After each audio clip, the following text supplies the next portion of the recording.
Hey guys, how's it going? This is Coach Will. I'm in my classroom here at RHP. Keep myself as busy as I possibly can. Hope you guys are all doing well. Hope you're washing your hands, staying healthy, eating healthy, doing all your homework if you do have homework, and doing chores around the house. Hopefully you're helping your parents. I know this is a weird time. It's a hard time. Some of you might not really know what's going on.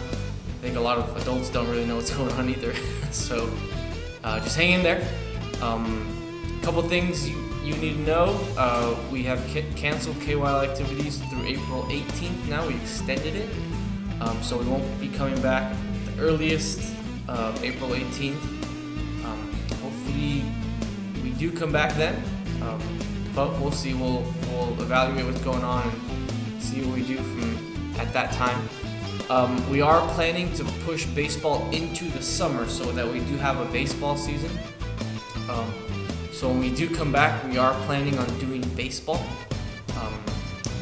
And if it goes into the summer, it goes into the summer. We don't really know at this point if we're going to get to play, but hoping that's what happens. It's crazy because I'm used to. I think you guys are used to going to practice every week and prepared for that, and not being able to do that has been different. But I think you guys as well as I were trying to figure out how to adjust to it. So we'll see what happens. I hope it all works out and we can get to practice pretty soon here. I do want to start off by saying, giving you a little club meeting point like we do every week, and I'm just going to read in the Bible, and you guys know this verse very well, James 1:2.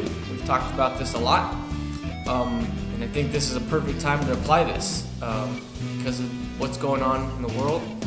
So hopefully you guys can get your Bibles out and follow along with me. When troubles come your way, make it an opportunity for great joy. Simple verse, right? When troubles come your way, when things get tough, when situations are bad and you're confused, you don't know what's going on, make it an opportunity for great joy. And we learned that if you have the right attitude, even when things are bad, if you have the right attitude, you can make good things come from it. This whole coronavirus and quarantine and all this stuff, no one expected this. No one knew this was going to happen, but it happens, and it's part of life. Troubles come your way all the time, but just have a good attitude about it, right? Do things that are going to make you better. Don't just pout. Don't just get upset about it. It's life. It is what it is. So James 1:2 again tells us, when troubles come your way, make it an opportunity for great joy. I hope you guys are all have positive attitudes. Make sure you're listening to your parents. Believe it or not, your parents, probably a bigger adjustment for them than it is for you guys. So make sure you're listening to them. I'm sure they're trying to take care of you as much as they possibly could. Hopefully you guys are staying active. You're not super bored at home. What I'm going to do next, I'm going to give you a little baseball, teaching baseball a little bit. So pay attention because this goes for all of you. Behind me on the board, I drew a baseball field. Kind of what it looks like in Covina at Wingate Park. First base, second base, third base. You see all the positions. You kind of can see them. They're all little stick figures in blue. But here's the point for the day. Okay, whenever we're on the field, the other team's hitting.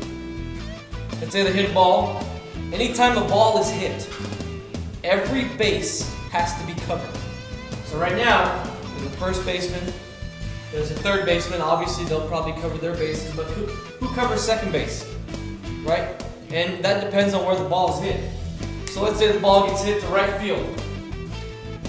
Ball is hit to right field. Some of you already know the answer. The ball is hit to the right side of the field. Who covers second base? Well, it's going to be the shortstop. He's going to move over, cover second base. Okay, now what does everyone else do? Well, if you're an outfielder, you need to back up the throw to whatever base you're going to. So let's say the right fielder has the ball, and he's going to throw it to second base. Well, if the ball gets by the second baseman, someone's got to be there to pick it up, right? Whether it's the left fielder or the center fielder, someone's got to be there. Okay, now let's change the situation a little bit. Let's say the ball is hit deep to left field, way back here.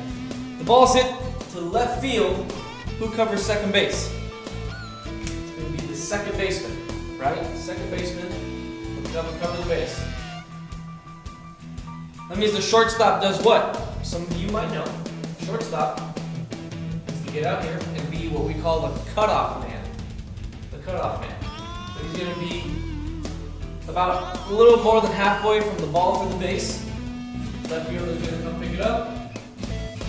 Throw the ball to second base, because that's where we want to throw it probably. Shortstop is the cutoff man. Again, the other outfielders should be backing up the throw. So if I'm the center fielder, I'll probably get over here somewhere, just in case the ball gets by the second baseman. If I'm the right fielder, maybe I move over here somewhere, just in case it gets by those guys. Okay? Again, whenever the ball is hit, every base has to be covered. That's usually the infielder's job. But as an outfielder, you have to make sure that you're backing up the throws. Wherever that ball is going, wherever that ball might be thrown, you got to make sure to back it up. Okay? One thing you could do that I enjoy doing is I like watching YouTube and watching baseball players and see how they do things. So if you do have time, go through some highlights and watch how those guys move and how they cover the bases. All right? All right, guys. I'm gonna give you a little activity to do. One, so that we're staying somewhat in shape, and two, so that we can become better baseball players. First thing, and you can do this anywhere. Again, I'm in my classroom. Not much space, so I can do this in my classroom. Find just a space that you can do this in. Because you're all athletes, you need to obviously stay in shape. So here's my challenge to you. Okay, you're gonna do 10 push-ups, and you're gonna do 10 what we call little bigs. Okay, now maybe you can't do push-ups. You can go on your knees. That's fine. Or do some kind of improvisation. Okay, but you're gonna do 10 push-ups. So you're on the ground. Push-up position. 1, 2.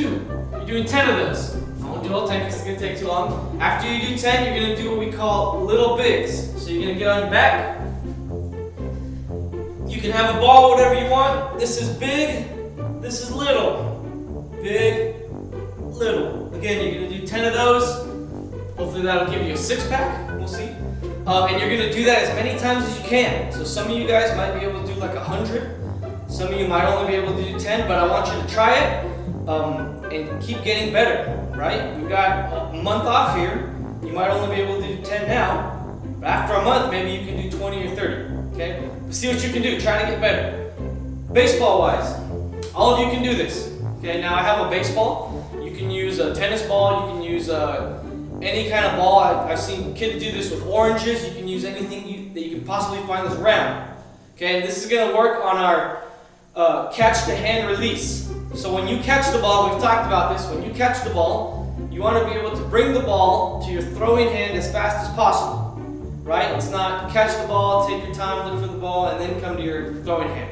You're going to try to do it as quickly as you can. Now, if you have someone who can toss you a ball, that helps. If you want to bounce the ball up and then catch it, that helps. I don't know if this can bounce. No, it bounces.